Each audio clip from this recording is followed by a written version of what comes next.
fait le travail proposé par Daniel? Tu parles du pardon? Tout à fait.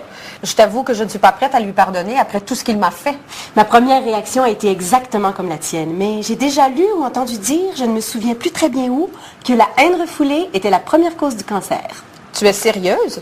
On pourrait toujours faire des recherches. La haine est une énergie dont je préférerais ne pas avoir à parler. Mais il le faut afin de comprendre tout l'aspect énergétique du sujet. La haine entraîne la méchanceté entraîne la violence entraîne la vengeance. La seule énergie de la haine en développe 3. La méchanceté, la violence et la vengeance, dont émanent les conflits entre personnes. La haine refoulée engendre le cancer. On dit que c'est la première cause de cette maladie. Quand on pense à toute la flopée de pensées négatives qui nourrissent l'esprit, ce n'est pas surprenant. La haine n'est jamais passagère dans la forme pensée. On l'entretient longtemps. Les années passent et petit à petit, elle s'estompe doucement. Mais les cellules restent infectées. Si je comprends bien, la lettre de pardon va effacer toutes les cellules endommagées? Ce n'est pas aussi simple que ça.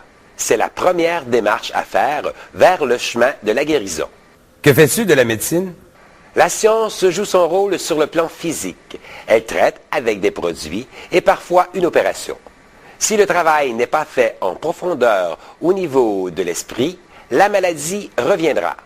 Les guerres engendrent la haine. Ça voudrait dire que tous ceux qui se battent finiront par mourir d'un cancer? Je n'ai pas dit cela. J'ai dit une haine refoulée, soit entretenue dans l'esprit. Les guerriers se battent pour défendre leur patrie, une idéologie. Ils participent à une guerre pour l'honneur ou parce qu'ils n'ont pas le choix. Quels seraient les dommages causés aux cellules d'un guerrier? Aucun, en admettant que dans son esprit, il défend les droits de la communauté et qu'il le fait dans un esprit noble et non de vengeance, alors que la haine refoulée n'est qu'un ramassis de pensées négatives, de méchanceté, de violence et de vengeance. Donc, un pardon est la solution.